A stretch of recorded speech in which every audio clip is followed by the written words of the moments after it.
Pode iniciar. Bom, boa noite a todos. Mais uma vez, né? Estamos para um estudo da noite. É um estudo apropriado. Ele está baseado no livro. é, tá. Para você Oi. passar, você tem que dar um toque É, na tela. coisas da internet. A minha geração ainda, pelo menos eu ainda cato o nível desses negócios, cara. Mas, assim, é do livro Jesus no Lar, né, que foi psicografado por Chico Xavier. E foi ditado pelo Nélio Lúcio. E é um livro assim. O Nélio Lúcio ele traz bastante informações acerca do dia a dia de Jesus com os apóstolos. E esse livro, assim, ele primeiro, a primeira lição, ele fala do Evangelho no lar. E aí, na sequência, ele trouxe o lar como a escola das almas. E aí eu gostaria de uma licença, eu não sei se todos já leram, mas eu acho bastante interessante que a gente possa compartilhar as informações que ele traz aqui nessa segunda lição, que ele fala assim: congregados em torno do Cristo, os domésticos de Simão ouviram a voz suave e persuasiva do mestre comentando os sagrados textos. Quando a palavra divina terminou a formosa preleção, a sogra de Pedro indagou inquieta: Senhor, afinal de contas, que vem a ser a nossa vida no lar? Contemplou a ele significativamente, demonstrando a expectativa de mais amplos esclarecimentos, e a matrona acrescentou: Iniciamos a tarefa entre flores para encontrarmos depois pesada colheita de espinhos. No começo, é a promessa de paz e compreensão. Entretanto, logo após surgem pedras e dissabores. Reparando que a senhora Galileia se sensibilizara até as lágrimas, deu-se pressa a Jesus em responder. O lar é a escola das almas, o templo onde a sabedoria divina nos habilita pouco a pouco ao grande entendimento da humanidade. E sorrindo perguntou: Que fazes inicialmente as lentilhas antes de servi-la à refeição? A interpelada respondeu titubeante: naturalmente, senhor, cabe-me lavá-las, levá-las ao fogo, para que se façam suficientemente cozidas. Depois devo temperá-las, tornando-as agradáveis ao sabor. Pretenderias também, porventura, servir pão cru à mesa? De modo algum, tornou a velha humilde. Antes de entregá-lo ao consumo caseiro, compete-me guardá-lo ao calor do forno. Sem essa medida, o divino amigo então considerou: há também um banquete festivo na vida celestial, onde nossos sentimentos devem servir a glória do Pai. O lar, na maioria das vezes, é o cadinho santo ou forno preparador. O que nos parece aflição ou sofrimento dentro dele é recurso espiritual. O coração acordado para a vontade do Senhor retira as mais luminosas bênçãos de suas lutas renovadoras, porque somente aí, de encontro uns com os outros, examinando aspirações e tendências que não são nossas, observando defeitos alheios e suportando-os, aprendemos a desfazer as próprias imperfeições. Nunca notou a rapidez da existência de um homem? A vida carnal é idêntica à flor da erva. Pela manhã emite perfume, à noite desaparece. O lar é um curso ligeiro para a fraternidade que desfrutaremos na vida eterna. Sofrimentos e conflitos naturais em seu curso, em seu círculo, são lições. A sogra de Simão escutou atenciosa e ponderou: Senhor, há criaturas, porém, que lutam e sofrem, no entanto, jamais aprendem. O Cristo pousou na interlocutora os olhos muito lúcidos e tornou a indagar. Que fazes das lentilhas endurecidas que não servem à ação do fogo? Ah, sem dúvida, atiro-as ao monturo, porque feririam a boca do comensal descuidado e confiante. Ocorre o mesmo, terminou o mestre, com a alma rebelde às sugestões edificantes do lar. A luta comum mantém a fervura benéfica. Todavia, quando chega a morte, a grande selecionadora do alimento espiritual para os celeiros do nosso Pai, os corações que não cederam ao calor santificante, mantendo-se na mesma dureza, dentro da qual foram conduzidos ao forno bendito da carne, serão lançados fora, a fim de permanecerem por tempo indeterminado na condição de adubo entre os detritos da natureza. Então, a gente pode observar, né, nessa fala de Jesus, que tudo na nossa vida começa através da família, né? Ah, já foi dito que a sociedade, né, ela, em toda a sua plenitude, ela começa exatamente no seio familiar, né? A célula mátria da sociedade é a família. É nela que a gente vai estabelecer os critérios para a vida em comum, para o respeito, para o compartilhamento, para a fraternidade, para a justiça.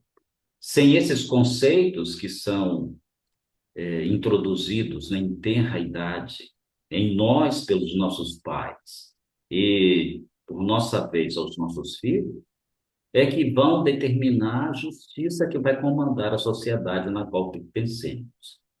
Bom, se a justiça ainda não se estabeleceu como deveria ser, é porque muito ainda falta para que aprendamos, né?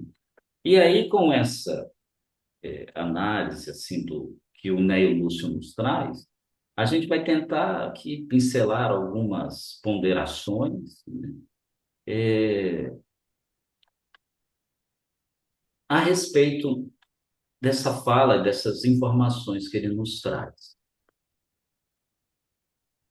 Então, o lar, né, como escola espiritual. A vida em família é apresentada como um ambiente educativo, onde cada experiência tem finalidade de aprendizado e evolução do espírito. E é aí que a gente consegue administrar e aprender, mesmo que superficialmente, aquilo que vai nortear a nossa caminhada, né? E aí teve uma vez, numa palestra, eu vi uma história bastante interessante. Aí diz que numa família, né, uma senhora teve um marido muito difícil. Obviamente, assim, nós sabemos que no nosso meio espírito não tem mais. A gente, uma vez aprendida a doutrina espírita, nós já vencemos essa dificuldade. Então, em nossas famílias espíritas não há maridos difíceis, né? Esposas, e os filhos são todos, né, maravilhosos, bordados. Então, é muito interessante, né, a nossa caminhada espírita. E aí, ela lutou durante várias dezenas de anos com esse marido difícil. Ele veio a desencarnar e ela continuou, né, a sua vida, e depois, quando ela desencarnou, ela encontrou o mentor dela no plano espiritual, e aí a primeira coisa que ela foi dizer para ele que, assim, tá vendo, né, eu tive uma vida árdua com aquele fulano, eu suportei dignamente, né, todos os seus excessos, e estive, e fui forte, não fraquejei, suportei tudo. E aí, depois da preleção toda, né, que ela fez, aí ela perguntou, assim, lógico, ela queria, né, uma benesse para continuar sua jornada no plano espiritual, porque ela achou que ela já tinha já vencido essa prova, né? Aí o mentor chega para ela e fala assim, pois é, minha irmã, né? Realmente você suportou bem, você ficou ali firme até o final, mas você vai ter que voltar com ele novamente, porque você só suportou, você não aprendeu a amar. Então, essa é a nossa jornada, né? Então, de vez em quando eu falo aqui com as minhas crianças, né, que a gente não é paciente, né? A paciência é algo que a gente vai desenvolvendo. Então, se eu preciso ser paciente, eu vou estar no meio onde eu vou ter que desenvolvê-la. Então, a minha impaciência vai ser testada diuturnamente, né? Até que eu possa, em um determinado momento, ser completamente paciente. Uma vez sendo paciente, aquela prova, eu não vou precisar mais passar por ela, porque eu já a venci, né? E a família são esses cadinhos, né, que a gente vai aparando as arestas. E nós sabemos, né, uma vez até uma companheira nossa, Dalva, né, ela já editou alguns livros sobre a família, e uma palestra dela, ela disse que seguramente 95% das famílias da Terra são formadas não pelas afinidades, mas pelos compromissos entre os seres. Então, nós vamos precisar, de fato, aparar essas arestas, aprender a nos portar melhor junto com esses companheiros que vão trazer para nós, né, essa possibilidade de aprendizado. Então, a evolução do espírito, forçosamente, ele passa pela família. Sempre vai passar pela família. E se a família desestruturar, desestrutura a sociedade. Mas a gente sabe que a gente pode tropeçar, escorregar, mas não vamos perder o fio da meada, porque há alguém, né, que gere todo esse processo, onde todas as determinações do que acontece na Terra estão sob suas mãos augustas, né? Que é Deus. Mas a gente precisa despertar para essa nossa necessidade de aprendizado, porque senão a gente vai ficar repetindo o mesmo processo e vai, a cada repetição, pode trazer mais constrangimentos, né? Então, o lar, de fato, é um ambiente educativo que vai fazer com que a gente tenha, né, o aprendizado para a evolução espiritual. As dificuldades como lições necessárias. As provas e desafios não são castigos, mas instrumentos pedagógicos para o crescimento moral. E essa também é uma situação que a gente pergunta, né? Mas por que comigo? Muitas vezes, apesar de uma boa estruturação familiar, apesar de um bom encaminhamento psicopedagógico dos pais, determinados filhos não se apresentam como deveriam ser. Lógico, né? São espíritos imortais, com uma vasta bagagem já de experiências, e que muitas vezes essas experiências os colocam em situações de dificuldade, e muitas vezes o pai pergunta, né? Por que comigo? Aquele filho rebelde ou aquela filha intempestiva. E a gente muitas vezes acha que estamos sendo castigados por Deus, mas não. Nós estamos tendo a oportunidade, muitas vezes, de refazer caminhos que nós fizemos com um grau de harmonia questionável, né, no passado, e estamos tendo a oportunidade, muitas vezes, de nos retratarmos com aqueles que, em outra encarnação, nós desvirtuamos. É uma possibilidade, né? Então, nada é castigo. O que demonstra para nós que é castigo nesta visão assim de desconforto que a gente tem, na verdade é o nosso ego falando muito alto, o nosso egoísmo falando muito alto. E como a gente se acha extraordinário, nós não, nós merecemos muito mais do que nós temos, né? E aí a gente se coloca nessa posição de coitados, mas não é verdade, né? São instrumentos que a gente tem na mão para que a gente possa trabalhar o outro e a nós mesmos. Se o outro não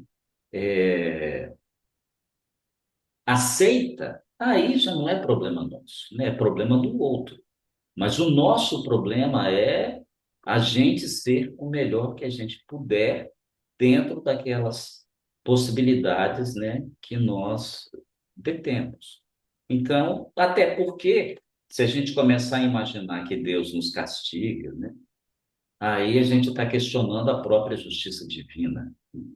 E, num segundo momento, se eu questiono a justiça divina, é porque eu acho que Deus falhou. E se Deus falhou, eu estou dizendo que Deus não existe, né? Em outras palavras. Cada pessoa aprende no próprio ritmo. E aí, né, Jesus, na fala lá de Enéo Lúcio, ele demonstrou isso lá para a sogra de Pedro, né, quando ele perguntou o que que ela fazia com as lentilhas que não amoleciam, né, que não cozinhavam, apesar do calor do fogo. Então, a gente joga fora, né? E senão vai machucar quem for comê-las. E aí a gente observa o seguinte, que cada um ele está num grau de entendimento. Então, uma vez lá no escritório eu estava falando assim, quanto tempo talvez eu tenha levado nessa minha jornada espiritual para me tornar cristão? Outros podem ter conseguido isso em muito menos tempo que eu. Outros conseguirão, talvez, levando mais tempo que eu. Por quê? Porque cada um tem a sua própria jornada, cada um tem os seus próprios níveis de entendimento, e eu não posso comparar, embora a gente compare, né? Eu não posso exigir que alguém tenha entendimento de determinada coisa que eu já tenho, só porque eu quero que ele tenha. Isso é a minha arrogância que determina. E isso passa longe dos ensinamentos de Jesus, né? A gente tem este conhecimento. Na hora de pôr em prática, é que a gente titubia, porque vai de encontro com uma série de questões que já temos em nós e que a gente precisa se desfazer, né, dessas situações aonde o orgulho fala mais alto, o egoísmo fala mais alto, aonde eu não gosto do fulano porque ele pensa diferente de mim, porque ele acredita que quando morrer vai para o céu, ficar numa nuvem ali à toa por toda a eternidade, e eu sei que não é assim, mas muitas vezes a gente quer que o outro entenda que não é assim. Mas ele acha que é. Então, o que nos resta? Aceitar. Cada um, ele é fruto das suas conquistas, dos seus entendimentos, né, daquilo que ele acredita, e que de repente dá a ele um conforto maior. Então, não podemos julgar, porque a misericórdia divina vai propiciar para essa criatura todas as alternativas necessárias para o aprendizado dele, né? A nossa destinação enquanto espíritos não é sermos como Jesus, então todos seremos. E isso é líquido e certo. Então, o que nos compete é, na medida das nossas forças, a gente se colocar como instrutores, como alguém que possa esclarecer determinados pontos, mas nunca obrigar o outro a aceitar aquilo que a gente acredita como verdade absoluta. E aí entra uma outra questão também, que inclusive Kardec falou que o dia que a ciência provar algo que o Espiritismo, contrário ao Espiritismo, então, que larguemos este ponto do Espiritismo e sigamos com a ciência. Então, a gente precisa ter essa lucidez de entendimento que nós estamos numa grande escola, com alunos de níveis completamente diferentes, e cada um vai aprender dentro das possibilidades que ele detém. E que o nosso julgamento não pode prescindir de nada. É aceitar cada um com os seus atributos. O erro como parte do aprendizado. Cair, falhar, recomeçar, fazem parte do processo educativo da alma, desde que haja esforço de melhoria. E aí a gente, como filhos, né, a gente e como pais, a gente vê que o filho errou em determinada coisa, a gente instrui, ele cai, levanta, recomeça a sua jornada, e esse é o processo educativo que a gente, enquanto pais, né, ministra aos filhos, mas o processo de construção intrínseca dele, que é da sua formação ético-moral, não passa somente pela instrução. É prerrogativa dele trabalhar para que ele possa se melhorar. Ele vai tirando de si todas as informações necessárias para que ele possa caminhar cada vez com mais equilíbrio. E aí, muitas vezes, a gente se culpa, né? Porque a gente acha que falhou em determinadas situações, que eu falhei como pai, eu falhei como mãe, eu falhei como irmão, e a gente se culpa, porque a gente acha que nós temos é, peso, né, de fato, assim, de transformar o outro. E não é verdade, né? A gente não tem essa prerrogativa de transformar ninguém. Cada um transforma a si mesmo. E uma vez, numa palestra, teve o palestrante estava falando de um caso que ele teve contato, uma pessoa, ele era dono de uma grande empresa em São Paulo, ele era diretor financeiro, e nessas situações, né, enquanto diretor financeiro, determinadas atitudes que a presidência da empresa determinava que fossem tomadas conflitava com o aprendizado espírita que ele tinha e que ele professava. Isso começou a criar um constrangimento interno, porque ele sabia que ele deveria agir de uma determinada forma, só que pelos critérios da empresa, ele, em determinadas situações, ele tinha que agir de outra forma. E isso começou a criar uma situação de conflito interno que chegou um momento assim, ou eu deixo a doutrina espírita, ou eu deixo a empresa. E ele era muito adepto ao Barçanufo, né? Ele gostava muito desse espírito. E certa feita ele foi visitar Chico Xavier, e aí eles conversando e tal, eles caminhando, né, ele e o Chico. Aí o Chico virou-se para ele e falou assim: Ó, o Barçanufo está aqui do meu lado, ele está pedindo para te dar um recado, tá? Ele também não faz tudo o que ele diz, mas ele tenta. Então, não nos devemos culpar pelo erro, porque o erro vai fazer parte da nossa jornada. Só erra quem tenta acertar. Eu nunca vi ninguém errar sem fazer nada.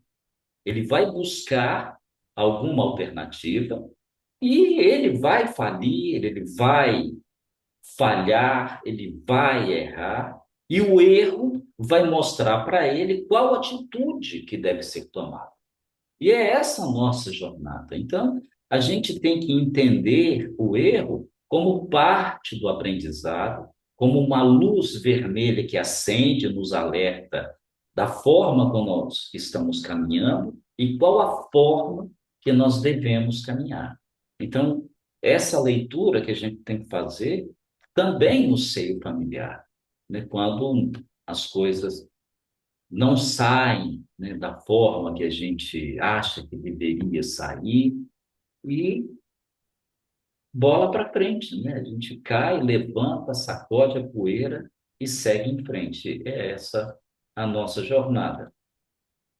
A paciência como virtude, né, essencial, com os outros e consigo mesmo. A paciência é fundamental para quem compreende a vida como escola.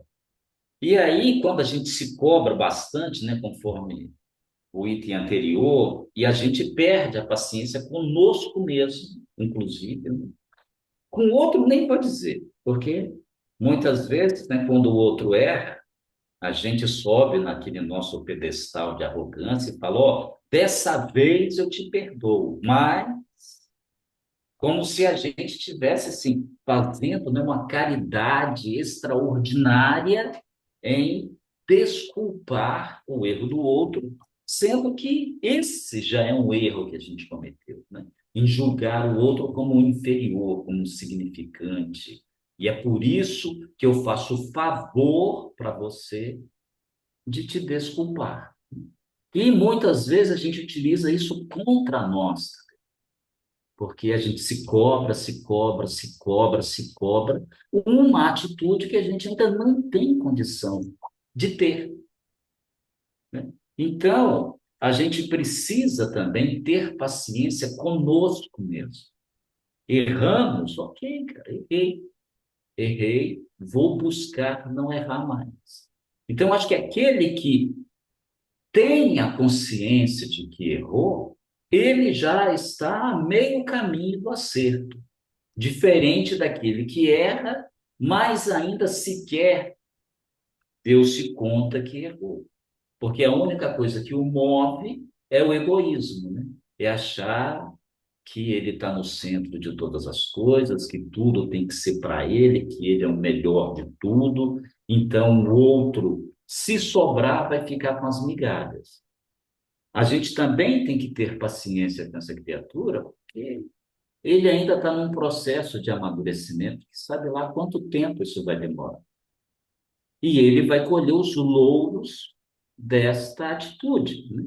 Porque ele vai ser chamado, né, em tantas encarnações quanto forem necessárias, para corrigir, até que ele desperte.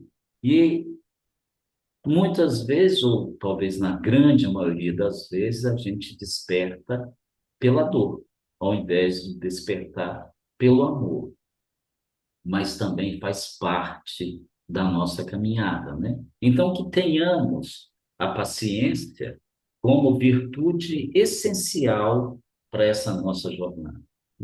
Muitas vezes a gente, até com o próprio destino das nações, né, o que a gente tem visto ultimamente, e tem um colega lá da empresa que acha que o mundo está perdido, que a gente está caindo num precipício. Mas eu falei com ele, não, a gente tem essa percepção porque só notícia ruim é que chega para a gente. Se a gente começar a pesquisar notícias boas, a gente vai ver que tem muito mais notícia boa do que ruim. Só que a boa, como dizem, né, entre aspas, não dá ibope. Só a notícia ruim é que alardeia, né, que exaspera a nossa ainda pequenez, né, enquanto espíritos aprendizes do amor de Jesus, né? Isso me lembra quando Kardec pergunta, né, aos espíritos, por que que o mal impera, porque, né, é tanta coisa ruim, aí ele fala, bom, o mal, ele é ardio, ele é espalhafatoso, ele faz alarde por todos os cantos, e o bem é tímido. E aí o Espírito falou: quando o bem deixar de ser tímido, ele vai suplantar o mal. Então é isso que a gente vê, o que dá sensacionalismo. A gente, assim, enquanto sociedade, busca o sexual, aquele que vai saltar o jogo, né? Então a gente tem que ter paciência também com essas coisas, porque logo, logo vão passar. A convivência como prova educativa, né? E aí é um negócio que a gente chega, esses dias a gente estava, acho que foi aqui no culto do lar que a gente estava falando, né? E aí muitas vezes, assim, de como que as coisas muitas vezes se processam. Aí a gente conhece aquele jargão, né, que fala assim que as mulheres dizem que todos os homens são iguais. Os homens dizem que todas as mulheres são iguais, só mudam o endereço. Eu acho que todos já ouvimos essa frase, né? Mas é por quê? Porque o indivíduo não entendeu o processo do negócio. Aí tem gente que fala assim: caramba, eu só vou para a empresa que tem chefe chato, que pega no meu pé, que me escraviza. Aí o cara sai da empresa, pede demissão, vai para outra, o chefe está lá. É outro cara, mas o comportamento do chefe é o mesmo. Ele fala: não é possível, meu chefe pediu demissão e veio comigo de novo. Mas qual é o negócio? O negócio é a prova comportamental que ele precisa passar. Então, ele vai estar junto de determinadas pessoas que vão ter determinados comportamentos, os quais ele precisa ter contato para mudar em si mesmo.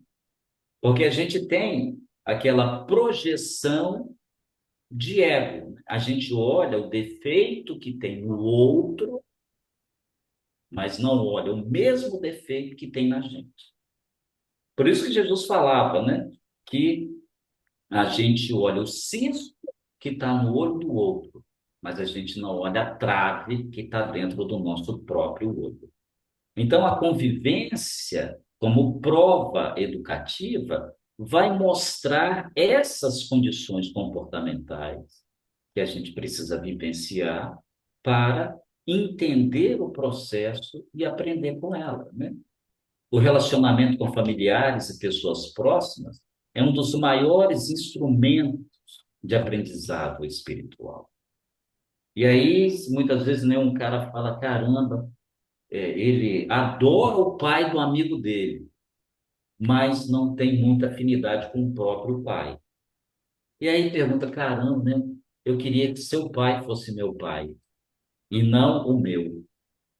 Pô, isso, assim, quando a gente não entende o processo, né, aí até uma lamentação, mas quando a gente já conhece o processo, aí é uma falta de caridade, né?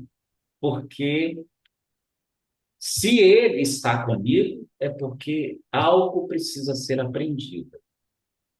E só nessa convivência é que nós vamos nos entender, nos aproximar e transformar a animosidade em, no momento, aceitação, depois, num outro momento, uma amizade e depois, num outro momento, um amor fraternal genuíno. Só através dos relacionamentos de todos os tipos, né? Pais, filhos, irmãos, companheiros próximos, é que a gente vai ter a condição de nos transformar para melhor e de refazer determinadas atitudes que foram mal feitas, né, anteriormente. O amor como método de ensino. Jesus ensina que o amor é a base de toda verdadeira educação da alma. E isso é a mais pura verdade, né? A sua caminhada em 3 anos na Terra, né? A sua jornada pública, é motivo de análise e questionamentos até hoje, em 2026 anos. Isso assim, né?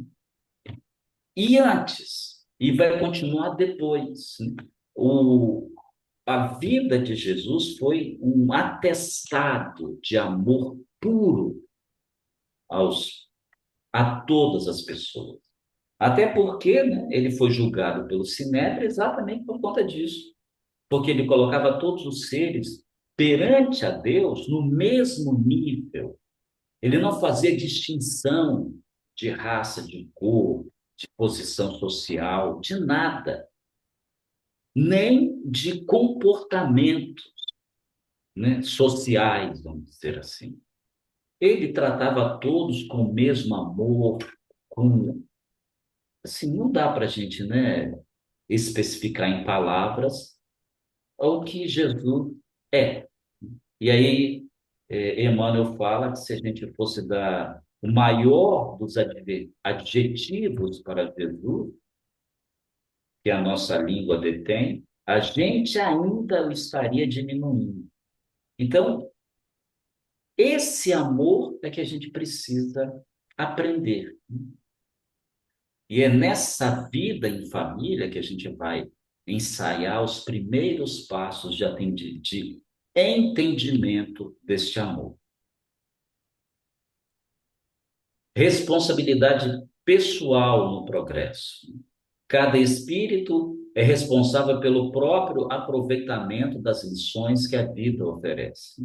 Aquilo que a gente já comentou anteriormente, nós estamos aqui num processo de aprendizado e o único responsável pelos meus atos sou eu.